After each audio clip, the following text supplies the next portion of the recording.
Thank you all for joining. Welcome to the first Critical Voices from Local to Global event of the spring semester.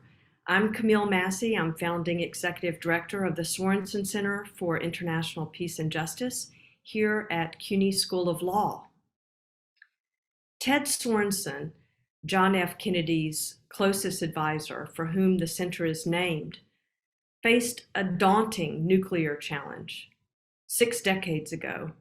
In October 1962, when Ted was only 34 years old, he drafted a letter from President Kennedy to the Soviet leader Nikita Khrushchev, which helped end the Cuban Missile Crisis.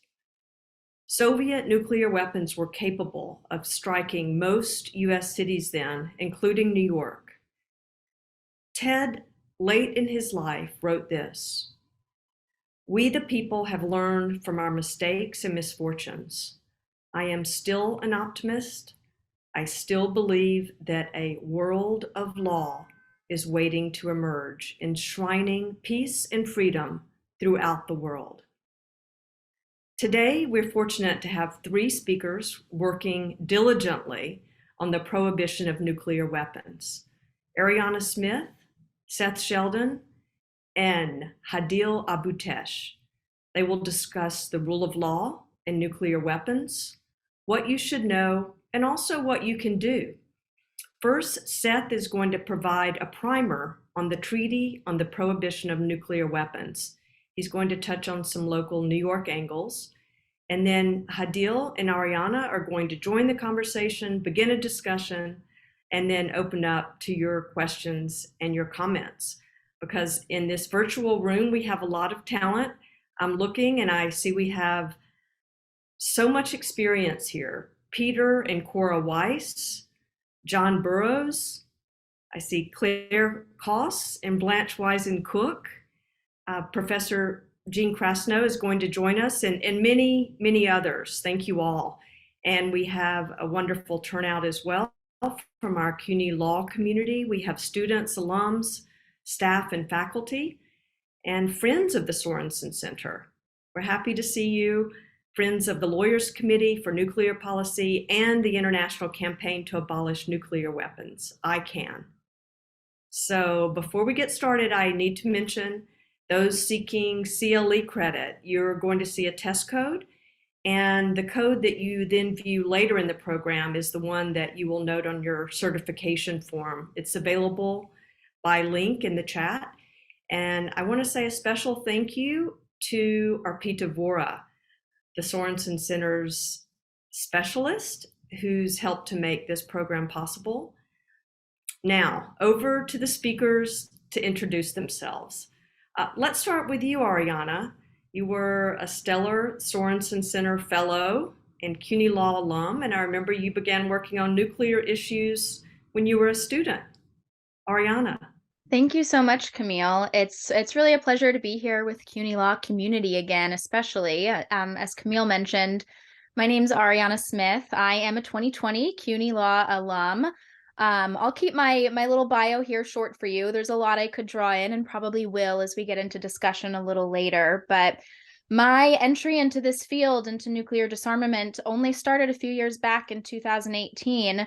When I interned with Lawyers Committee on Nuclear Policy. Today, I find myself Executive Director of Lawyers Committee on Nuclear Policy. Very proud to be here and to be working every day on the issue of nuclear disarmament and hopefully creating that nuclear weapon-free world sooner than maybe it's looked like in the last few months. There are a lot of grim issues that we can discuss today in the context of rule of law and nuclear weapons, and certainly we will. But one of my hopes is that we can continue to imbue conversations like these with optimism and practical action items for what we can do to pursue that goal.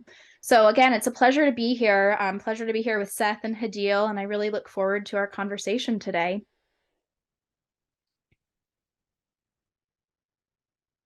Hadeel. Yeah, hi everyone. I'm a Boston University graduate, so I just recently graduated in May. I'm a current junior fellow at the Center for International Policy, where I do some nuclear research and just broader integrated security analysis. And I'm also an LCMP former intern, so kind of like Ariana a few years back.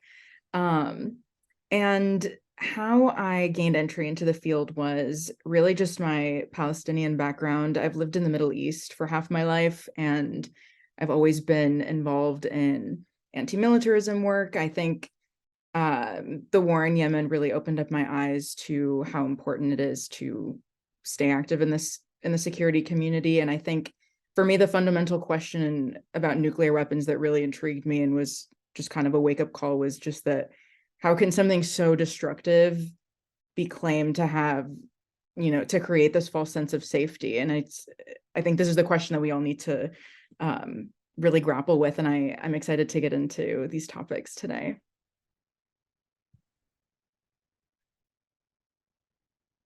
I guess I'll go. Thanks, Hadeel. My name is Seth Shelden. I'm the United Nations Liaison for the International Campaign to Abolish Nuclear Weapons, which I guess I'll tell you more about. My background is actually, it goes back and forth between public and private law, really. And I'm also an adjunct professor at CUNY law. But I haven't been teaching these last couple semesters because of the work I've been doing with ICANN.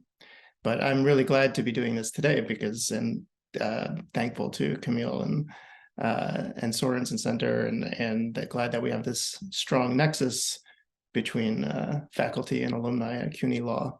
I'm also on the board of the Lawyers Committee on Nuclear Policy, so quite connected with those here. And really happy about Ariana's role in LCMP.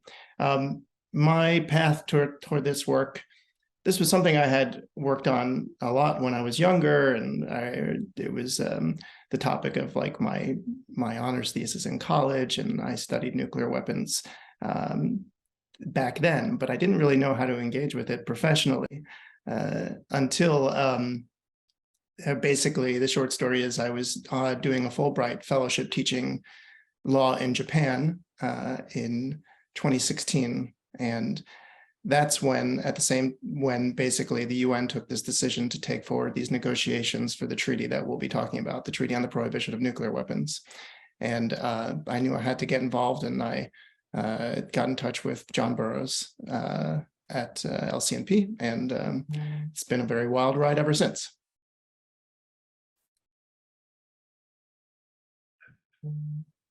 And Camille, I guess we suggested that, should I begin now with? Yes, let's have the primer. Thank you so much. Right, so Camille's asked that I give a primer on the Treaty on the Prohibition of Nuclear Weapons and its status.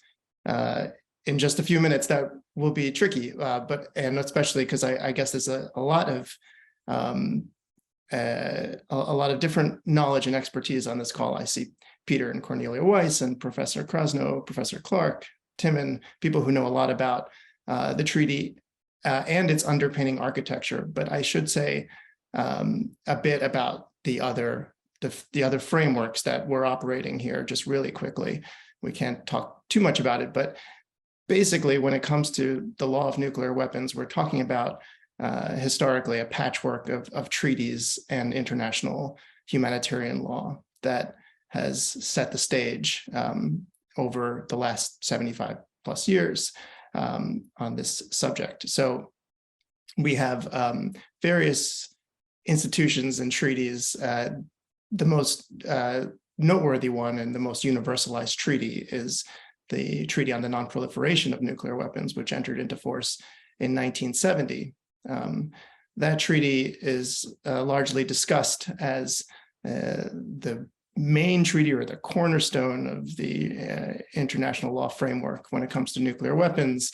It operates, or it supposedly operates, under these three pillars, one which governs basically the obligation of most of the states of the world that have joined it, that they would not acquire nuclear weapons, and then an obligation of the nuclear armed states, the five that are party to it, to pursue disarmament, as well as another third category of work that's done under that treaty to promote the so-called peaceful uses of nuclear energy. And so that's sort of been the dominant paradigm, I guess you could say. In addition, we have a number of bilateral treaties that have governed various disarmament efforts and agreements from certain countries, notably US and Russia, that have, like that we all hear about in the news quite a bit now when it comes to treaties like New START or something like this. Last but not least, well, there's several more things to say, but I should note the historic 1996 advisory opinion from the International Court of Justice, which some of the people on this call were quite active on. It's that decision, and that decision basically set the decision from the ICJ anyway, that basically that any use or threat of use of nuclear weapons is illegal under international humanitarian law, and that the countries that have nuclear weapons have an obligation to pursue disarmament. Okay. Oh, and one more thing to perhaps note is that there's various nuclear weapon free zone treaties in Latin America, South Pacific. Latin America was the first one, but South Pacific has one, Southeast Asia, several in Central Asia. Together, these are sort of what people refer to when they talk about international law governing nuclear weapons, but there had never been a globally applicable prohibition treaty before the Treaty on the Prohibition of Nuclear Weapons. And, I think over the years, civil society was activated in different times and different manners to get something like this accomplished.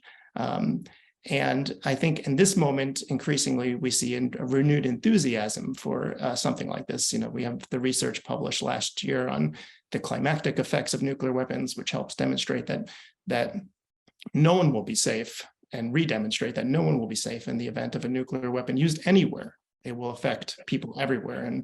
And we know that even those that are outside of the blast area will suffer from ongoing effects that could cause global famine, for instance. And in any case, we have this renewed imperative to pursue a global elimination of nuclear weapons. ICAN was formed in 2007. It's the International Campaign to Abolish Nuclear Weapons. Today, we are 652 partner organizations in 110 countries that are pursuing a global prohibition treaty. And that took the form in 2017 of the Treaty on the Prohibition of Nuclear Weapons. So this treaty was basically negotiated throughout 2017 and adopted in July of 2017. And the basic idea is that it is the first ever globally applicable prohibition treaty that prohibits everything to do with nuclear weapons, everything along the life cycle of a nuclear weapon, from creating a nuclear weapon, like developing it, testing it, producing it, obtaining it from others, retaining it, like stockpiling it or possessing it, use and threat of use of nuclear weapons, as well as assisting or encouraging others to do anything that's already prohibited.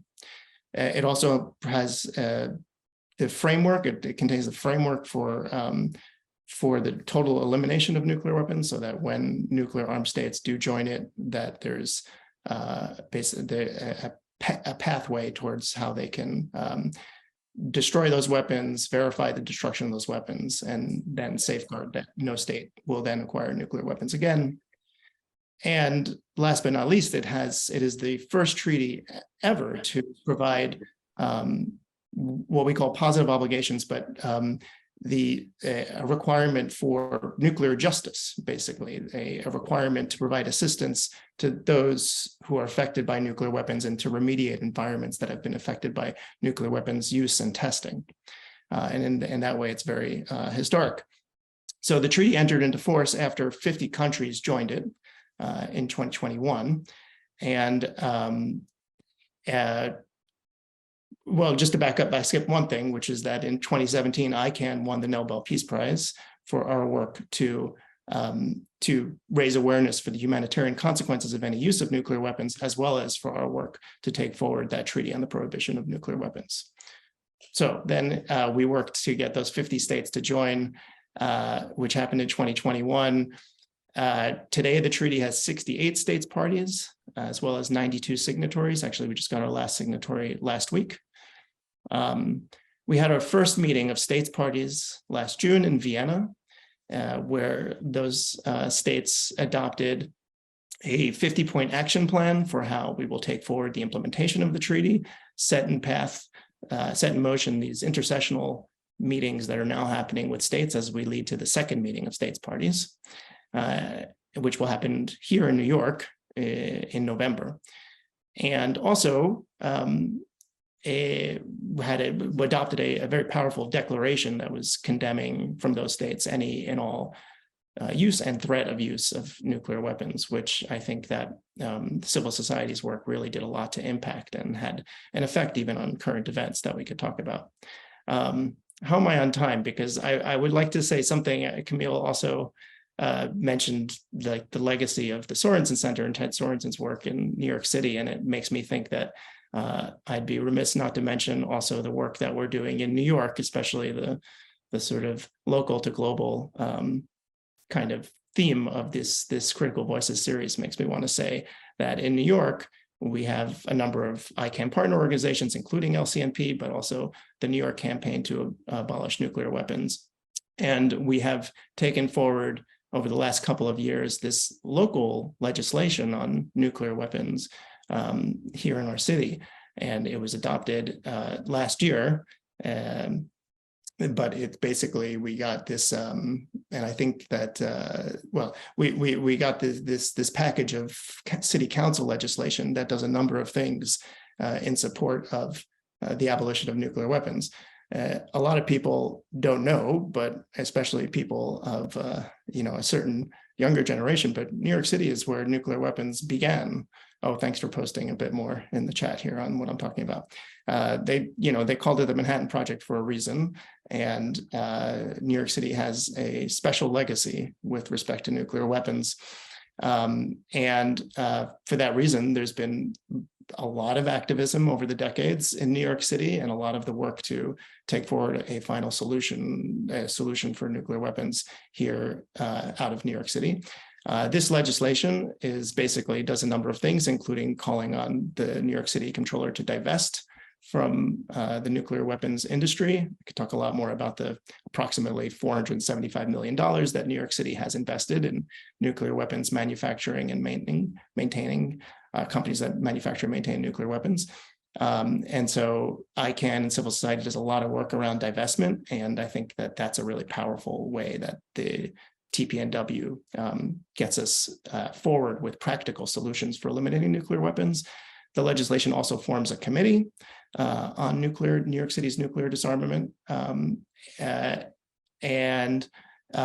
also reaffirms New York City as a nuclear weapons free zone. A lot of people don't know that New York City used to, in addition to having been where the Manhattan Project began, also has many affected communities in New York City from activities relating to the Manhattan Project. We also had a ring of nuclear weapon missile bases that surrounded New York City for years. So it's our nuclear weapons free zone status has a lot of, I think, importance and impact in the city. And finally, it joins New York City to ICANN's City Appeal, which is this initiative by which cities in nuclear armed countries like the US declare that they, even if their government, their federal national government, opposes the treaty on the prohibition of nuclear weapons, the citizens of those cities, who are most likely, of course, the ones most likely to be affected by any use of nuclear weapons, because nuclear weapons, which have no military purpose, basically exist only to target cities. Those citizens in those cities declare their support for their country joining the treaty on the prohibition of nuclear weapons. So perhaps I'll stop there. I hope that's like a good overview of where things stand with the TPNW. That was terrific, and keeping to time and bringing in the local angle, much appreciated. And now over to you, Hadeel.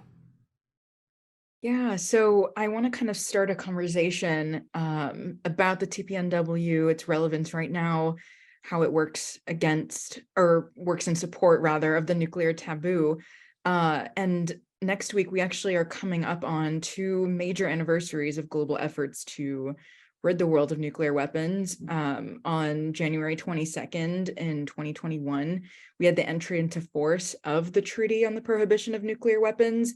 I'm just going to call it the ban treaty for shorter purposes, but we have that one. And then on the 24th, we have the UN General Assembly's adoption of its very first resolution that called on specifically the UN Security Council to work towards and facilitate the elimination of atomic weapons from their national armaments.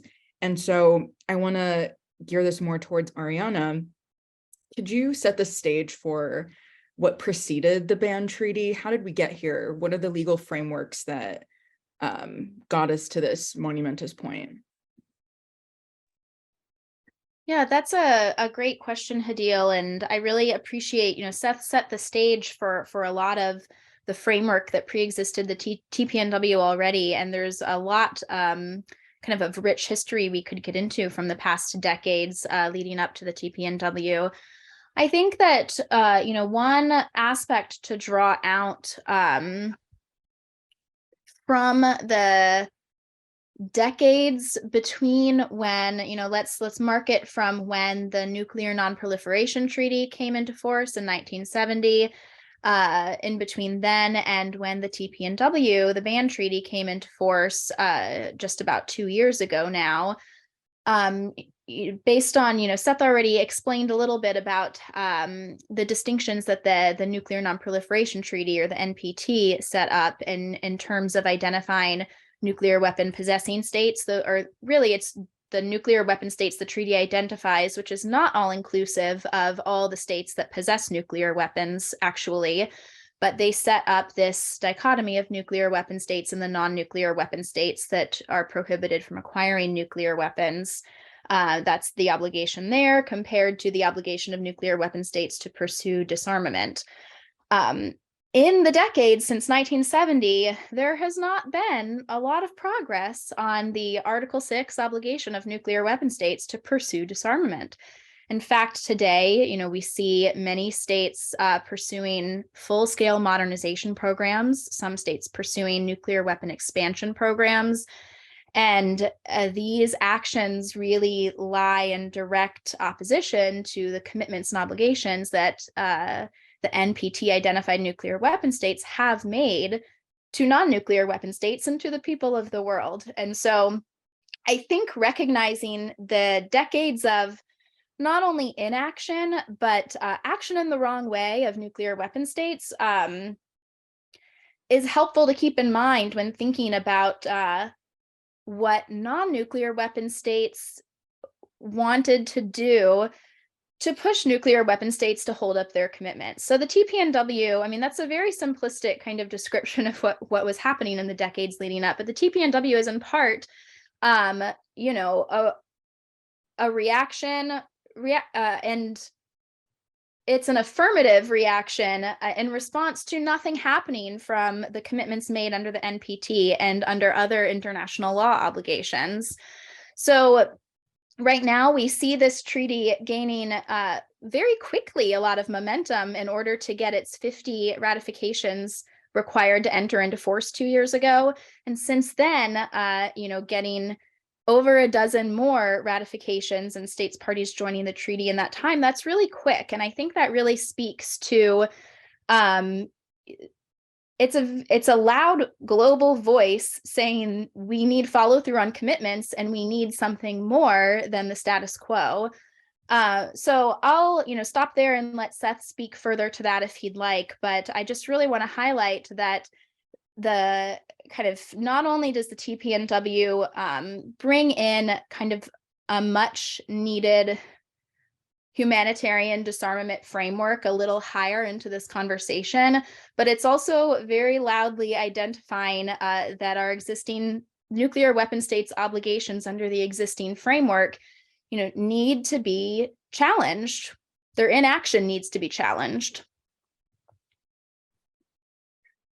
Yeah, thank you for inviting me to follow up on that, Ariana, but I don't have anything to disagree with. I like your framing of it. I would say that, from its outset, only the future will tell what happens with this treaty, right? I mean, the nuclear armed states, it's important to note, oppose it, have opposed it from the start, say they will never join it. We've seen them do the same with other instruments, and we've seen the effect that instruments can have even without the possessor states joining. And that's a lot of the impetus for this treaty and how it's come about. At the very minimum, it is, as Ariana says, it could be seen at the very minimum as a powerful statement from non-nuclear weapon states declaring what they want to push for as a norm on the way in which nuclear weapons and anything to do with nuclear weapons, including threats to use nuclear weapons, including the threats we saw from Russia this past year in Ukraine on nuclear weapons, must be condemned, and that nuclear weapons must immediately be eliminated. At the most, the great promise of this treaty is at the most, and with our work in civil society and our work from countries around the globe, it will be the framework for total elimination. It will be the pathway by which we do eliminate nuclear weapons. As Hadeel said, I should have mentioned it, of course, in 4 days is the anniversary of the entry into force of nuclear weapons. Different people in different countries have different awareness of this treaty and what it means to them and what it means for the promise of disarmament. It is what we make it. I think us and future generations have this opportunity. There's not going to be another global ban treaty that comes out. I mean, whether we like this one or not, whether it does all the things we wanted it to do or not, I don't see how another one comes about. This is the one, and if we don't like it, it's if we do support total global elimination, we must support this treaty. And so I think that that's what we're doing right now, and that's certainly all the work that ICANN does is to promote the universalization of this treaty now and its implementation. Yeah, absolutely. Go ahead, Ariana. No, thank you. I'll just to underscore again the entry into force of the TPNW is a big moment, and I agree with Seth certainly that this is the ban treaty to support. It's the ban treaty we have. But I think it is also worth just underscoring again that we do have decades of international law speaking to the illegality of nuclear weapons, particularly, nuclear weapons use and the threat of their use. And, Seth mentioned some of these before, but it's worth just referencing again. It's over 25 years ago that the International Court of Justice made, in its nuclear weapons advisory opinion, the statement that use of nuclear weapons is generally contrary to international humanitarian law, and states they have the obligation to pursue and achieve complete nuclear disarmament. And international humanitarian law sets out some very specific provisions that relate to nuclear weapons, and there is a long-standing history of statements that underscore that, in particular, the principles of distinction, of proportionality, and of precaution in international humanitarian law would make the use and the threat of use of nuclear weapons illegal. And so this is long-standing, well-accepted international law. Of course, we continue to see nuclear weapon states, wielding their weapons programs, under the guise of deterrence policy. And we've seen very aggressive threats, certainly this last year persistently, but before then as well, among multiple nuclear weapon possessing countries. So it's important to recognize that the law has been speaking for decades on nuclear weapons, and it is important that we acknowledge that. And it's also important that we reinforce it. And the TPNW certainly does reinforce and speaks even further into the illegality of nuclear weapons.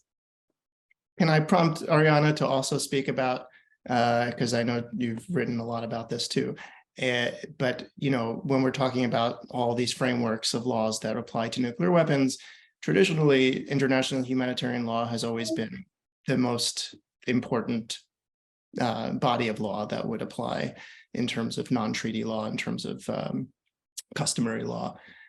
Increasingly, we are seeing the people speak a lot about and see more and more how human rights law is also a framework through which nuclear weapons and its possession, use, and threat of use is illegal. And Ariana, not to give you something to speak about, but I thought you might want to say something about that too, since you've been talking about IHL. Yes, actually, thank you. I would love to. And this back, the very long 5 years ago when I was first diving into this work, I was a law student in the dual degree at CUNY, pursuing my JD and master's in international affairs. And my kind of broad goal for going to law school was to be able to work in the international human rights space. I didn't really know what that would look like then, and I definitely did not predict that it would bring me into the nuclear disarmament space. But I'm glad, Seth, you posed this, because I think it's really important to work at the intersection of issues, and bringing in humanitarian disarmament to human rights law is a really powerful tool today. I think we've had a growing body of kind of human rights statements that strengthen these connections too. I think worth mentioning was the year I first interned with LCNP. Back in 2018 was when the Human Rights Committee issued its general comment number 36 on the right to life. And so Human Rights Committee is the overseeing body for the International Covenant on Civil and Political Rights. This is, I think, particularly interesting and useful because the ICCPR is a widely ratified treaty.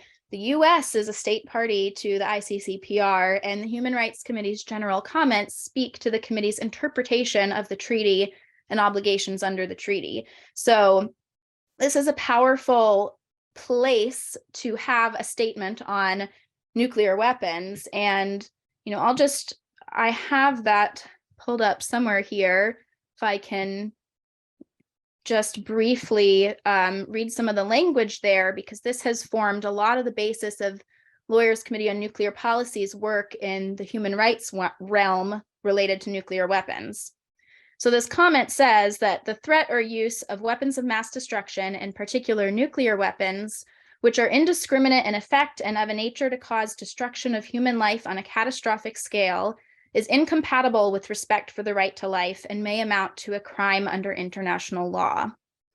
The paragraph goes on to offer a couple more useful reflections, but this is, one really valuable spot that we've seen the human rights arguments for nuclear disarmament really spotlighted, and it's really powerful in the perspective of advocates and law students and young lawyers to see where these arguments are cropping up and to strategize how we can use them to push forward follow through on commitments that have been made for decades here. So there's a lot more we could get into about human rights, and I think we'll have the opportunity to do that a little later too in a more specific level. But human rights law absolutely applies to nuclear disarmament and the existing obligations in other areas of law. And it's important that we draw these tools together as we look to create a nuclear weapon-free world. Absolutely. Thank you guys both. I wanted to touch on kind of jumping off that language aspect. Given the fact that nuclear weapons production and testing mainly have disproportionately impacted the health and the safety of Indigenous communities and women and children in specific. For example, the US has conducted hundreds of tests on Native American land. What impact does this gender-sensitive language and the recognition of these disproportionate effects of nuclear weapons on these communities have on these communities in the treaty on the prohibition of nuclear weapons in specific? Ariana, if you want to go into that. Yeah, I'll speak briefly to this as well, and I know Seth will have a view here also. But we for our part, the history of LCNP interns now, we've got 2 of us here, prior interns, and last year we also hosted an excellent CUNY law student as an intern, Hannah Cohn, who conducted research on this topic for LCNP. So we were exploring, well, I'll speak briefly to kind of like the driving thought behind pursuing this research was to find more ways that we can engage with human rights law in advocating for nuclear disarmament, and in the way that the International Covenant on Civil and Political Rights kind of opened this door through that general comment to make arguments through that treaty body for nuclear weapon states' obligations to disarm. We were hoping to find, and certainly have found, opportunities to do similar through other human rights treaties, namely CEDAW, and also looking at CERD opportunities, so the treaties on women's rights and on racism. So as you kind of spoke to, Hadeel, nuclear weapons, the evidence and the science shows that they, and just the reality of where they've been tested and detonated, a history of disproportionate impact of ionizing radiation and other effects of nuclear weapons on women and girls, and on Indigenous communities in particular. And those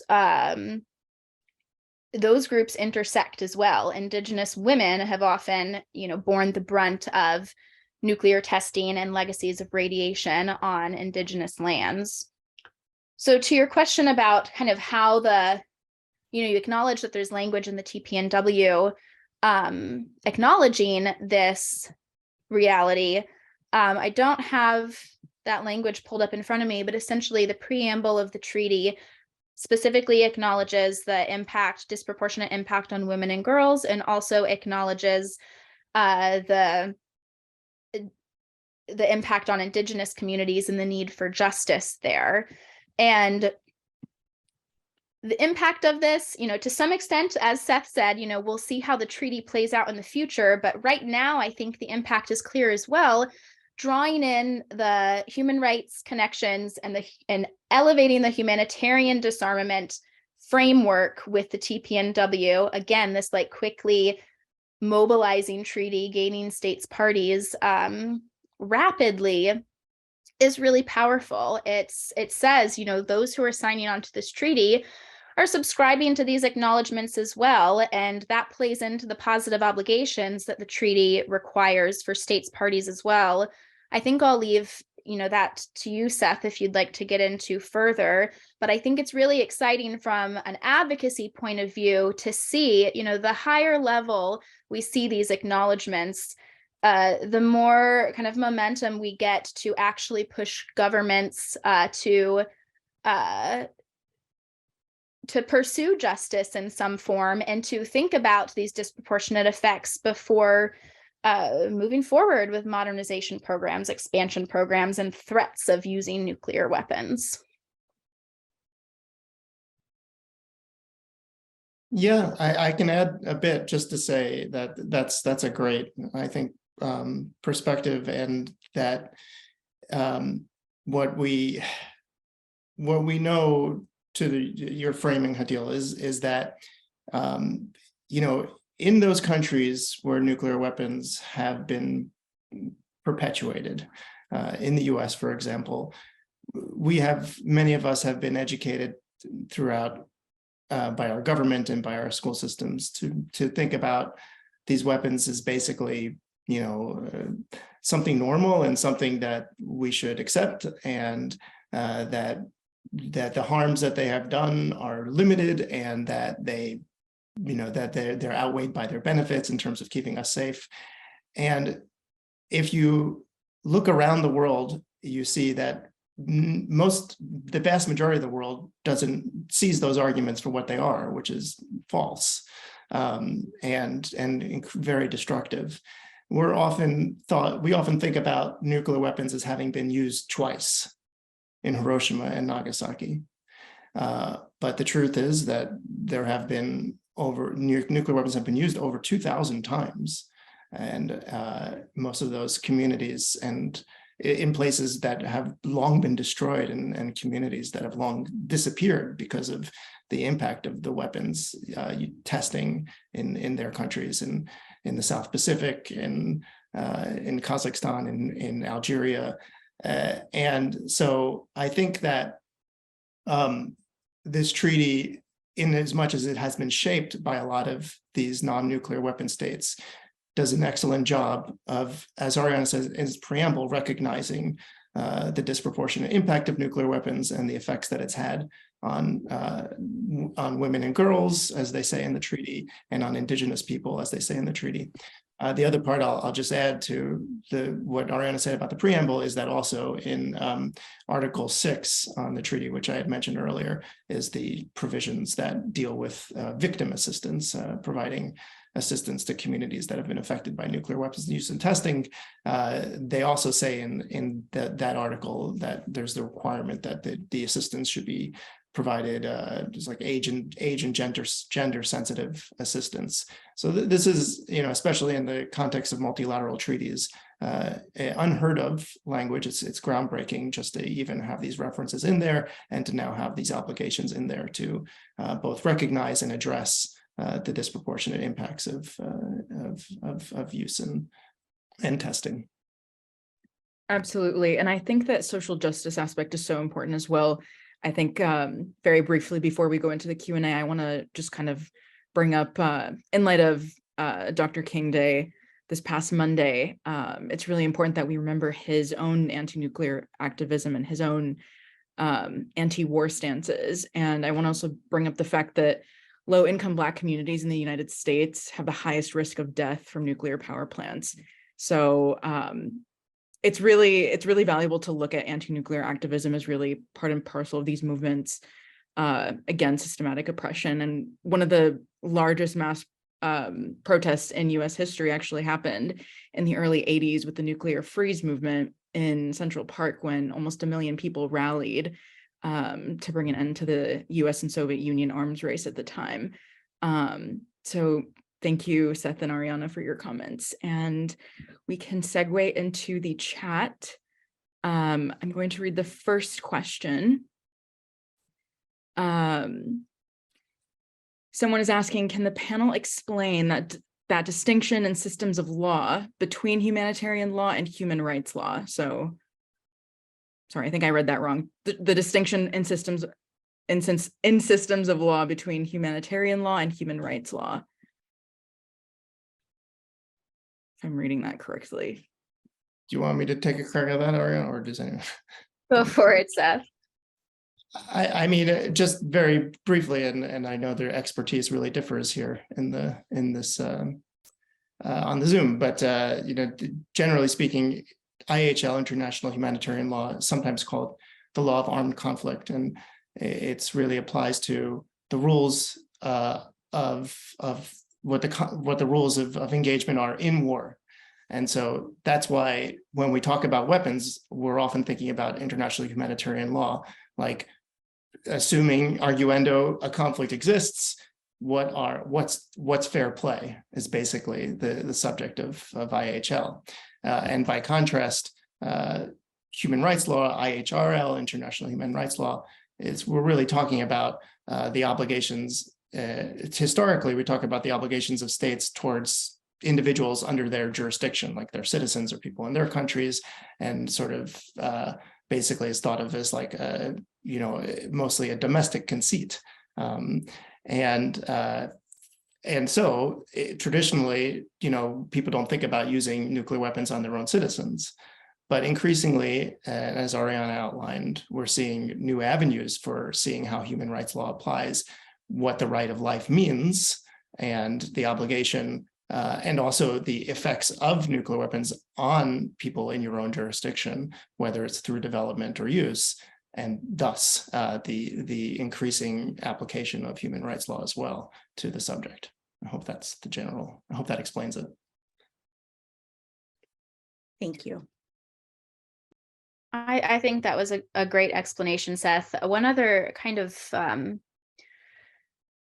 aspect I think worth drawing into this question is, a lot of those of us working in this space are also talking about this idea of, in our work, helping to reframe the idea of security, which has very traditionally been conceived as security for states, state security, and trying to transition into elevating the discussion to human security. And really the priority, among all should be the security of people in the globe, around the whole globe. So looking at that framework, I think, that plays into both, the typical, what Seth just outlined in terms of looking at what international humanitarian law and the law of armed conflict is often aiming to kind of like set the rules of the game for state conflict, and human rights law, which is looking to, establish and strengthen, the affirmative rights to protect, sure, for states, the people within their borders, but on a broader conceived scale of people around the world. And there's many larger conversations we could have about what that looks like and how we even frame our conversations around human security and who's responsible for it and how to promote that on the international level. But I think I bring that up just because I think it speaks directly to what kind of the distinctions and also overlaps there can be between these two bodies of law that can and should work together. Yes, thank you.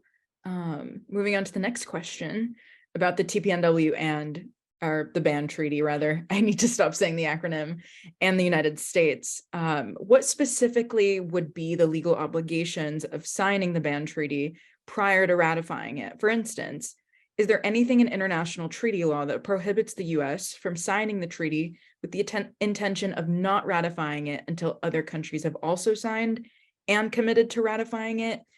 And then someone else is building on that question where they're asking that if all countries were to commit to the ban treaty, realistically, how many years would it take to achieve total abolition? So kind of, barriers to US ratification, and then ideally how many years it would take for abolition. I'll just make a quick comment here to start. I think the challenge with looking at, considering the idea of asking the US to sign without an expectation of ratifying the treaty, I think I see like what's behind this question in terms of, asking for another commitment, even if the US isn't quite ready to implement the treaty, but saying, one day maybe we would like to.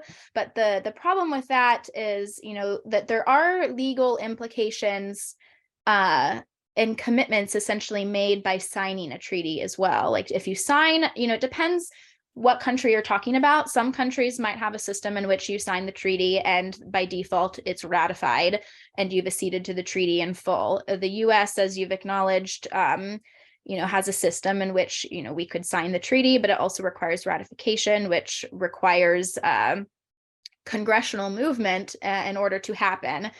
And ratifying the treaty would make the US a state party to the treaty and legally bound by every aspect of the TPNW, the ban treaty. Signing the treaty indicates that an intention to do that, and there is an obligation to not be acting in a way that would violate or frustrate kind of the purpose of the treaty as a signer, even if you've not yet ratified. So I think it's a really challenging ask to think about, promoting signing independent of the full ratification process for a nuclear weapon state.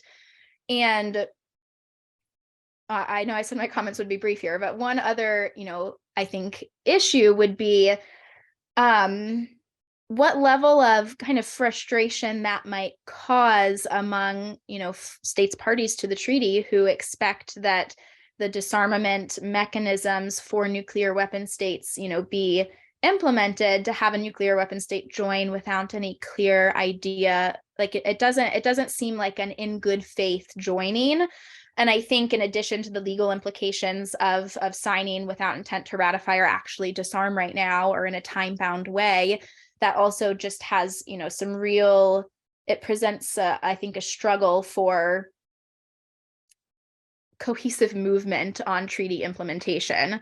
With that, I turn it over to you, Seth.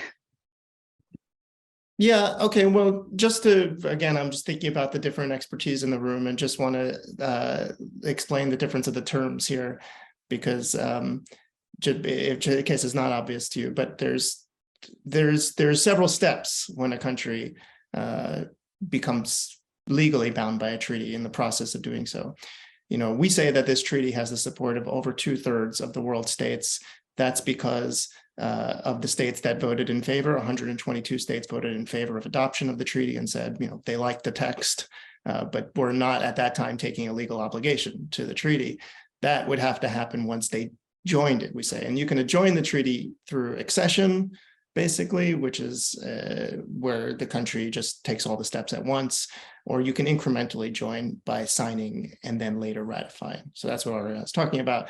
We've had several of our states parties accede and several of our states parties sign and ratify around the world. It's a different process, as Ariana says, in different countries. Generally in the common law system, we in the US, we have a system by which the executive branch may take a decision to sign, and then the legislative branch is expected to take the decision to ratify. And so, as we all know, in the US, there could be very different opinions in those different governing bodies. And so we could plausibly see a way in which, say, a Biden administration that's there now could be asked to sign the treaty, and in and apart from whether or not they can guarantee ratification. And that's fine by me, of course, and something that I advocate for, and ICANN advocates for. I think one of the articles that I wrote was shared in the chat, maybe, or at least in the email. Basically, I wrote in the Columbia Journal of International Law around advocating for the U.S. to sign the treaty as an initial step. But can a country, Timon's question, can a country sign conditional upon the notion that another, they won't actually ratify until other countries do? There's no place to condition your signature, right? You can't actually, certainly, let's say, again, in the hypothetical of Biden doing it, he could do it and say that. I mean, there would be any international legal framing for that I know of. But it is, and as Ariana says, under the Vienna Convention on Treaties, which is the law that basically governs treaties, there is the obligation that when a country signs a treaty, they agree not to defeat the purpose, I think is the language of the treaty, right? And so what does that mean? And would that mean that even upon signature, we're asking the US, or we're expecting the US to have an obligation not to engage in certain acts, or not to continue to modernize the arsenal, let's say, or that would basically frustrate the treaty, which is a complete prohibition on nuclear weapons? I don't know, and I'm not sure. Of course, that's I guess ripe for an article or some research. I think if it hasn't been done, maybe other people here do know. But in any case, I like it, I should say. I advocate for the US to sign, and think that it can be done in a way, certainly with bilateral agreements, say with Russia or with other nuclear armed states, can be done in that fashion. Yeah.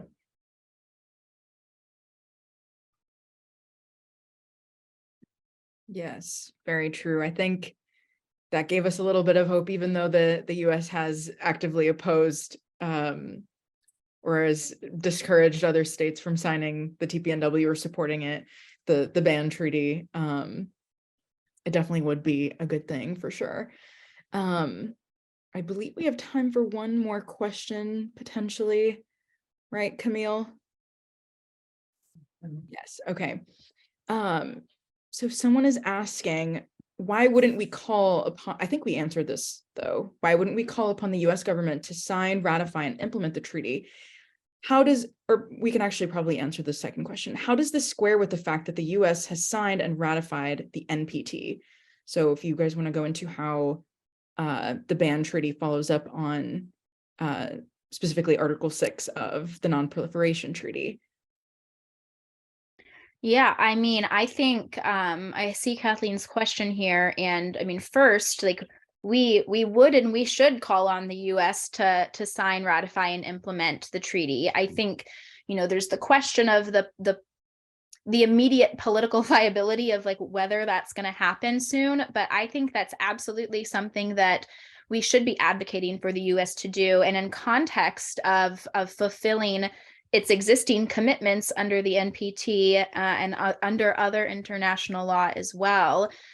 And there are, you know, there are a lot of kind of intermediary, or not inherently intermediary, but other steps we should be continuing to advocate the US take in terms of, you know, renewing bilateral negotiations and multilateral negotiations for even just nuclear arms control at this point, and that in the context of also pushing for implementing and acting on Article 6 non-proliferation treaty commitments. And again, those are the commitments to pursue disarmament under the NPT, which the US is a state party to, and to sign on to the TPNW.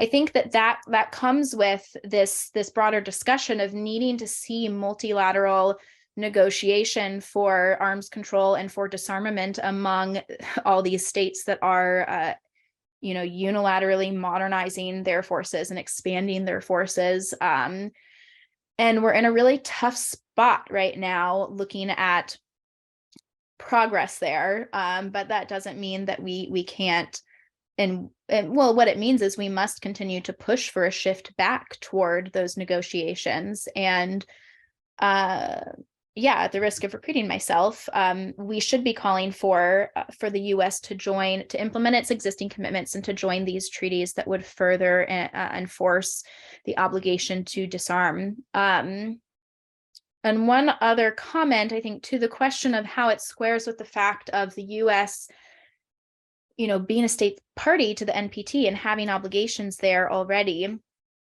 There are, I think, a lot of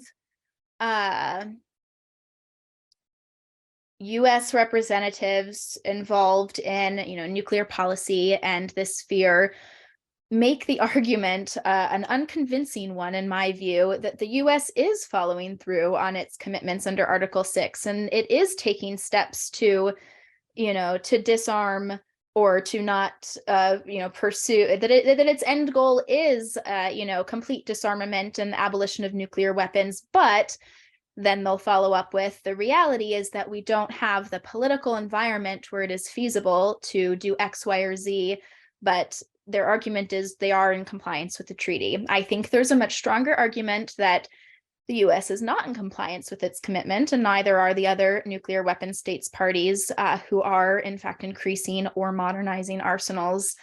But that just calls for, you know, continued advocacy for those, you know, in or engaging with the US to highlight the commitments and how they're not being followed through on, and what we would need to do in order to actually make progress there.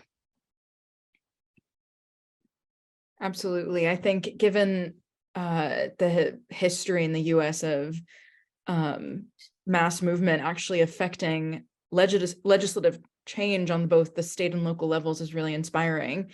I think I want to continue to keep this in the current moment and just kind of maybe wrap this up with a final question that might be maybe a really hard one to answer, even though we're all engaged in it, of course. But I think my question is, what can we all do right now as students, as activists, as engaged and informed public citizens, I guess, to push for the US at least to disarm, or at the very least right now with the war in Ukraine to re-engage in strategic stability dialogue with Russia right now, especially as the last nuclear arms control treaty between the US and Russia is about to expire.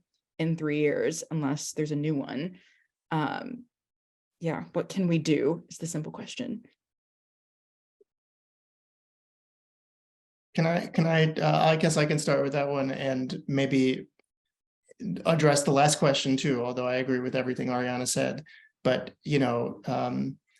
when it comes to the question about like the US violating Article 6, and I agree with what's being said in the chat, the US has done all of these legal gymnastics over the years to argue that it does comply with Article 6 of the NPT, which, again, for background, in case you don't know, it's basically saying, and Tim put some of it in the chat, but that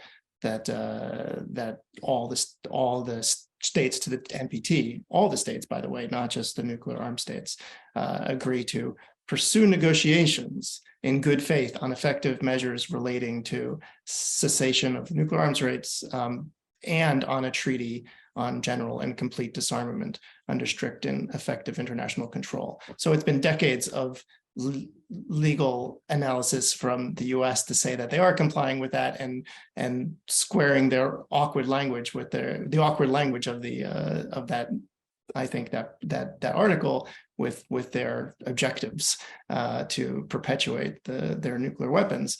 I see it actually not totally unlike the debate on the Second Amendment, actually. And, and in fact, I could draw a lot of parallels, I think, to gun control and the US perspective on perpetuating its nuclear weapons program. The same, by the way, is true for other nuclear armed states, which have also made those arguments that they are compliant with Article 6. But what we're really talking about here, and getting to Hadeel's question, is a small number of actors in a small number of states that benefit from, that have a lot of power, and we're talking about corporate interests in the US as well, that benefit from the existing paradigm.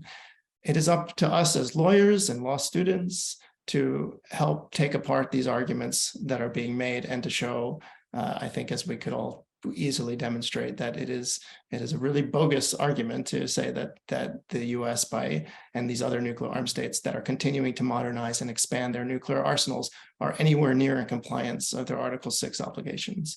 It is up to us as citizens to show that these instruments that we've been told ensure our security are not ensuring our security, that nuclear weapons are increasingly likely to, and we have the science, and we have the legal analysis, and